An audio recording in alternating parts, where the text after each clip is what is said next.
कहानी नीरू की है। पंजाब की नीरू की शादी दिल्ली के राहुल से होती है। दिल्ली कितना बड़ा शहर है ना, लेकिन आप लोगों का घर तो बहुत छोटा है।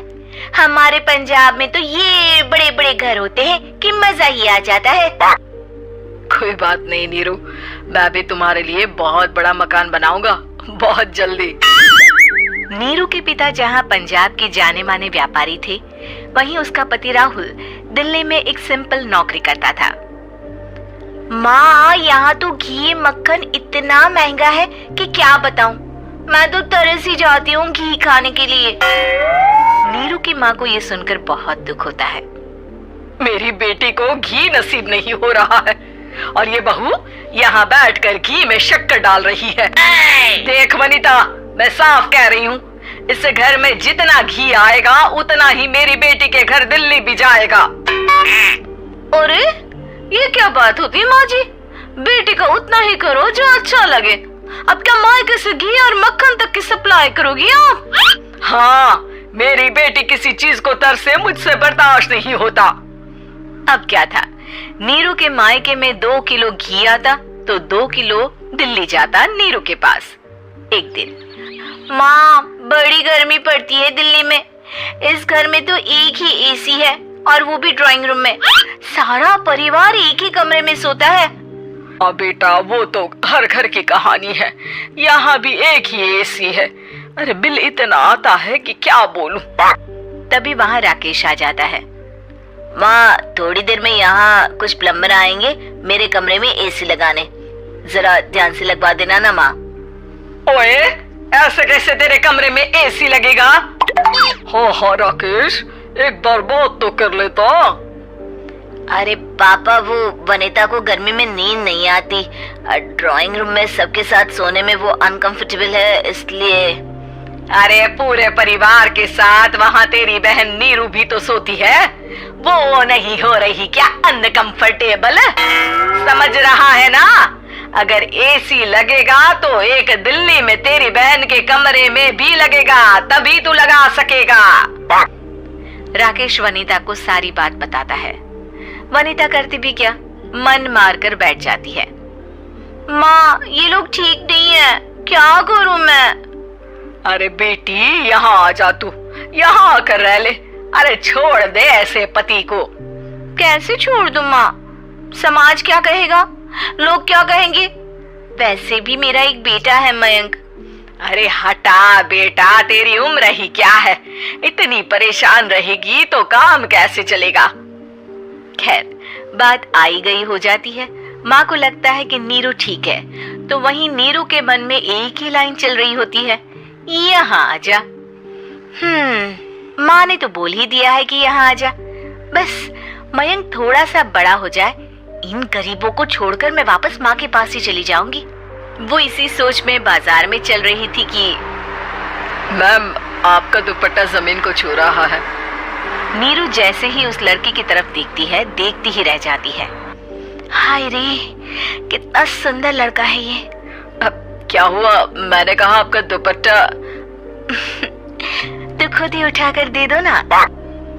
लड़का समझ जाता है कि नीरू उस पर फिदा हो चुकी है। वो उससे उसका नंबर लेकर चला जाता है। अब क्या था, नीरू और रोहित में लगातार बातें होने लगती है। मैं हरियाणा का रहने वाला हूँ, यहाँ एक बड़ी कंपनी का मैनेजर हूँ। अच्छा, और कितने बच्चे हैं तुम्हारे? बच्चे? अरे मेरी तो शादी भी नहीं हुई है। तुम बताओ, शादी करोगी? नीरू शर्मा जाती है। अब लेकिन मैं तो पहले से ही शादीशुदा हूँ। मुझे फर्क नहीं पड़ता, बस तुम शादी कर लो, भाग चलते हैं। बहुत पैसे वाला हूँ मैं, हमेशा खुश रखूंगा तुम्हें। नीरू रोहित से मिलकर सारा प्लान बना लेती है और फिर एक दिन घर से भाग जाती है। दोनों शादी कर लेते हैं। शादी के बाद, क्या बात है नीरू, तुम्हें परेशान सा देखता हूँ, सब ठीक तो है ना? हाँ, सब ठीक है।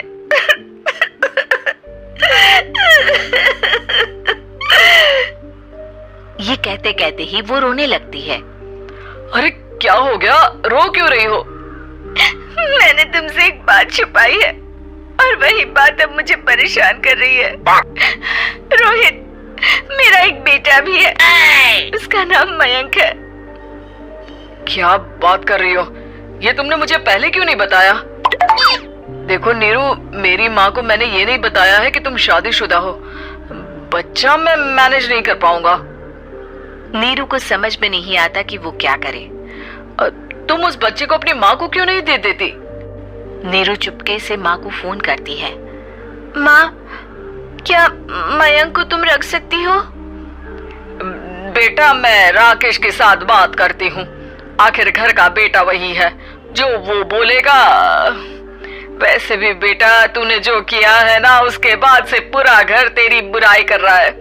मैं भी अब किसी से तेरे लिए लड़ नहीं सकती। राकेश बेटा, नीरू ने तो जो किया बहुत ही बुरा किया, लेकिन मैं सोच रही थी कि क्यों ना मयंक को हम यहाँ ले आए। तभी वनीता बोल पड़ती है। वाह जी, ऐसे कैसे यहाँ ले आए? यहाँ क्या भंडारा भरा है? और जिस बच्चे की माँ ने नहीं सोचा, उसके लिए हम क्यों सोचे? नीरू को एक बार तो अपने बच्चे के बारे में सोचना चाहिए था ना। अरे लेकिन तेरे पास भी तो लड़का नहीं है ना वनीता। माँ, वनीता ठीक बोल रही है। कल को वो बड़ा होकर इसी घर का हिस्सा मांगेगा तो हम क्या करेंगे? माँ कहती भी तो क्या, वो चुप रह जाती है। वहीं नीरू का पहला पति कहता है। माँ, अगर आज भी वो वापस आ जाए तो मैं उसे माफ कर दूंगा। बेटा, गरीबी चीज ही ऐसी है, क्या करेगा? तू तो अब मयंक का सोच। वो बेचारा तो बिना माँ का हो गया। मयंक के खातिर तो दूसरी शादी कर ले बेटा।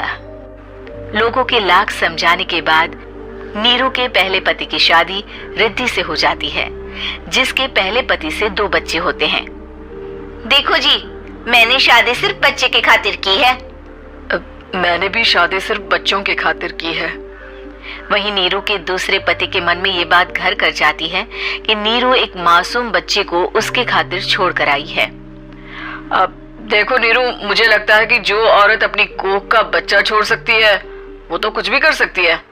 कल को तुम्हें मुझसे अच्छा कोई मिल गया तो तुम तो मुझे भी बाय बाय कर दोगी ना। नीरू को अब उसका दूसरा पति ताने देना शुरू कर देता है। तंग आकर नीरू उसकी यहाँ से भागकर अपने पहले पति के पास चली जाती है। लेकिन ससुराल में क्या लेने आई है नीरू, मयंक को?